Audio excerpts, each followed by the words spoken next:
Merħba, l-lum se nitkellmu dwar l-edukazzjoni u dwar l-iżvilupp sostenibbli. Ftit kuntest, jeżisti dan iċ-ċentru fih dan il-Kunsill tal-Ewropa jismu North-South Center. U l-Kunsill tal-Ewropa ftit kuntest ukoll daqsxejn informazzjoni m'għandax taqsam xejn mal-Unjoni Ewropea, però 27 stat membru tal-Unjoni Ewropea flimkien ma' 19 il-membru ieħor jinsabu membru u huma membri propja ta' dan il-Kunsill tal-Ewropa. Malta ilha membru ta' North-South Center sa mit-twaqqif tiegħu mill-1989. Bħalissa tokkupa wkoll il-kariga ta' chairperson tal-Kumitat Eżekuttiv tiegħu miegħi llum fl-istudio għal RASimbRAS Rocio Cervera, right? Portugiża u allura l-intervista ħankun qegħdin nagħmluha bl-Ingliż. Rocio hija Deputat Direttur Eżekuttiv tan North-South Center tal-Kunsill tal-Ewropa. Welcome. Deputy, Okay, so first of all, what does the Council of Europe's North-South Center do? What are its objectives? Yeah, well, you were introducing that we are an instrument of the Council of Europe, and we follow the same purpose and the same goal as an instrument of the Council of Europe, like the Council of Europe, which is to uphold human rights, democracy, and the rule of law. The differentiated factor or the characteristic that is particular to the North-South Center is that we act as a vector of those values of all the standards that are put forward by the Council of Europe and its tools outside of Europe, beyond Europe. Beyond Europe. Exactly. And that's within Council of Europe there are different instruments, and there is one specific form of cooperation which is called enlarged partial agreement. What that means is that out of the 46 member states, countries of the Council of Europe, a number of those countries can decide to focus cooperation on a specific topic. There are partial agreements that are devoted to sports, there are partial agreements that are devoted to cultural roots, and there is also us, the North-South Center. We have the particularity that we are enlarged, which means that we are made of European countries that are part of the Council of Europe, but also non-European countries, so outside of the European continent. And we were established in Lisbon back in the late 80s, beginning of the 90s, with a twofold purpose. On the one hand was to raise public awareness about the increasing complexities of global interdependence between regions, and at the same time to promote solidarity or policies of solidarity that are very much core in the values of the Council of Europe, which are human rights, democracy, and the rule of law, in order to bridge divides between the North and the South. So we are this platform of dialogue and cooperation between European countries and non-European countries, and we can enable and facilitate these dialogues between different regions because our membership is composed of 20 countries from the Council of Europe, from Portugal to Greece, including Malta. And also we have the countries of the Maghreb, Algeria, Morocco, and Tunisia. Cabo Verde is also a member. We also have the Holy See. And very recently, on the 1st of April, also Lebanon joined and as an associate member. Malta, it's very important in the center because it was a founding member. It has been back in 1989. Back in 1989, Malta has been a founding member, very active and supportive member all along the more than 34 years of work of the Council of Europe, and right now holds the presidency of the center, the ambassador that is in Strasbourg. Okay, and you're organizing this conference in Malta, and the conference is inspired by the United Nations Sustainable Development Goals, the particular one on education. More specifically, it will be dealing with, and this is the overarching theme of the conference, right? The benefits of an intercultural and holistic approach to education for sustainable development. What do you intend to achieve from it? Well, this seminar, just to put it a bit more in the context, this seminar is actually one activity of a bigger project, and that is called iLegend, Intercultural Learning Exchange through Global Education, Learning, Networking and Dialogue. And it's a joint program between the European Union and the Council of Europe, and the North-South Center is implementing this project. And the aim of this project, and therefore a contribution of the seminar to it, is to mobilize more commitment to Sustainable Development Agenda. And we do that by promoting and advocating so that global education, global citizenship education competences are better integrated in education system. How we do that, we create spaces for exchange between policymakers and civil society organizations. Right now, we have a network of 20 national coordinators from 25 different countries that are here in Malta.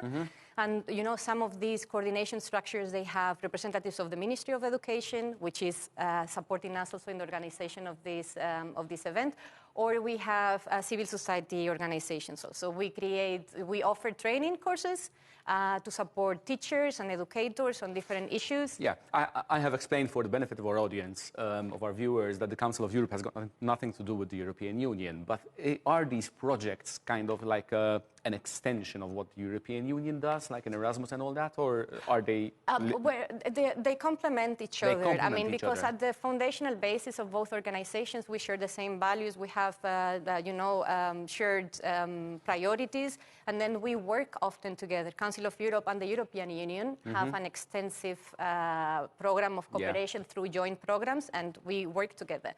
What we do, because we're the Council of Europe, we also capitalize on what is the added value of the Council of Europe. It's the largest pan-European intergovernmental organization with 46 member states, has a European Court of Human Rights, and we also work on different standards related to democracy, the rule of law, and human rights. And for instance, we have a series of instruments that are the conventions of the Council of Europe. They are over 200, more than 230 conventions. And those conventions are also open. In most cases, they are open for ratification and signature of countries outside of Europe. Outside of Europe. Yeah. Great. You just connected sustainable development to global education. But what is global education? That's a very good question. And I should be able to reply very easily, but it's not that easy because, you know, here we are talking about concepts like global education, citizenship education, education for sustainability or environment.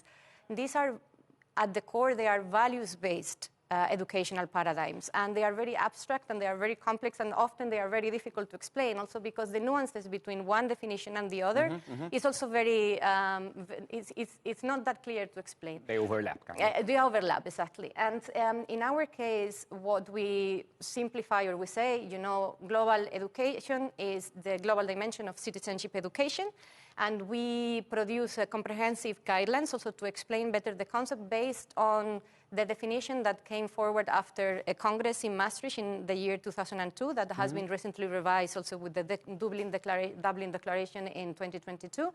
And it's simply, you know, is education intervention that helps students and learners to reflect critically about the world today and what is their role in it.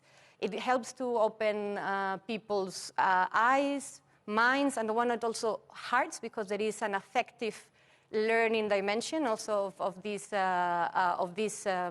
competencies related to global citizenship education that help you to understand the complexity of the interdependent relations that we have nowadays: political, ecological, social, cultural, and, you know, to understand that we all depend on each other, and that there is as much as you can do at the local level, but also to be connected with the global one. How receptive are Europeans to such, to global education? How receptive? Well, I think that... do they understand the importance of global education, for instance? Yes, they do. I mean, they are different. There is, in different countries, progress or they advance differently, you know? In the Council of Europe, we have a specific instrument that is also mentioning, I wouldn't say global education. We can go back to this overlapping of concepts. We work in the Council of Europe, we work very much on human rights education. We have also a specific tool, which is the reference framework for competencies for democratic culture. And we try to monitor what happens in the different countries to assess how it's progressing. It depends on the country. It depends on the country, how advanced, how much is it a transversal issue in the school curricula, how much is not really integrated in the formal education sector, and how much is taught through non-formal education. I have to make this question. I have to ask you this question. Are you familiar with the Maltese situation? I have to say that here in Malta, what we know also about the global education is the work that we do basically with our coordinators, with our national coordinators, and we understand that there is, from the authorities, there is support also to move forward and integrate better the global education parameters in the school. How does an intercultural approach to education contribute to fostering sustainable development? Well, it contributes to have better understanding, to develop a sense of respect about the other. And when you have that basis of understanding and respect, then you can trigger collaboration, because otherwise it's very difficult. 4 considerations here. One is that if you incorporate intercultural learning, then you develop this sense of cultural awareness and respect. If you are not confronted or exposed to different culture perspectives, religious customs, traditions, you don't understand in the different parts of the world, then you cannot really develop this sense of respect for the other. Once you develop this sense of respect, then you can, you can exponentially develop a sense of citizenship and, collaboration, and then change behaviors. This is all contributing to social cohesion. And if, it is social cohesive societies, the ones that can work together, if we want to really advance with the Sustainable Development Goals, you cannot do it otherwise if it's not together. Then there is cross-cultural communication. I mean, sometimes we simplify things because it's just a matter of different languages. But it's more than that. It's the way you behave interpersonally, is your body communication, and you really need to understand what are the differences between cultures and being exposed to it, because otherwise you can create very uncomfortable situations. If you depart a relation from an uncomfortable and non-safe space, then opportunities for really working together disappear. The role of educators is very important in all of this. How can they integrate factors of global education and sustainable development in their practice, including cultural diversity, of course? It's not that easy. It's actually complicated for different reasons, because what we see also when we have our coordinators here, where they share with us about what are the challenges that they have in their countries, I think that most of them share the same concern, which is that whenever there is a change in the educational approach, you want to include new paradigms, new methodologies, and so on. The school curriculum is already too charged, and it's very difficult to incorporate the innovations. And change is always difficult. Yeah, change is always difficult, and you need to accompany those teachers. Let's talk only about teachers, and then you need to accompany, you need to monitor how they are integrated, and in many cases you don't have really comprehensive training initiatives. Global citizenship, for instance. 5 years ago, only 6 countries in Europe had an initial training teaching program on global citizenship competencies. Most of the initiatives are undertaken on a voluntary basis, by the teachers. Yeah. Even if there are plenty of measures that are put forward also from governments or from international organizations. And I give you an example of something that the Council of Europe has been doing also to support the teachers. Because another difficulty that there is in global citizenship education competencies is, how do you measure this? It's not an exam of maths, that you just do a test and then you can really easily assess. We're talking about values. How do you assess if a person is having more sustainable lifestyles before and after an education intervention? It's extremely complex. So the Council of Europe, with the support of all its member states, produce a reference framework competences for democratic culture. It's based around skills, attitudes, values, and knowledge and critical thinking, critical understanding, and it has a series of descriptors that can help the teachers to assess the progress in relation to these values. I'll give you an example. Imagine that you want to assess how a student has improved their knowledge or critical understanding about the world today, including politics, democracy. Perhaps the descriptor for basic knowledge will be, well, the student is able to describe the meaning of basic concepts. The intermediate descriptor will be more something like, well, the student can really draw relations between democracy and human rights and peace and security. And then the third level, the advanced level, will be the student actually knows how he can intervene as a citizen to influence policy. So as you can see, this is 20 competences, and there are it's almost around 300 different descriptors also to accompany teachers in the fact of trying to incorporate these competences. You've spoken about the role of educators, but then there are the policy makers and civil society organizations in the equation. How do they fit? This is also very important, you know, because... we're very tight on time. So.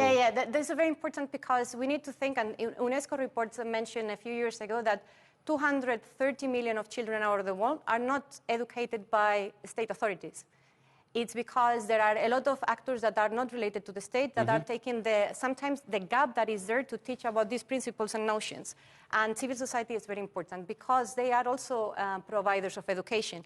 And within civil society, youth organizations, young people themselves teaching their peers. And this is something that we really work with at the Rocio Center because we understand that, you know, young people are educating other young people themselves. It's peer learning. And there is a more and more growing sector of non-formal education and how also state can collaborate with civil society in order to have more coordinated interventions because in the end, you know, the purpose is the same, is to educate students.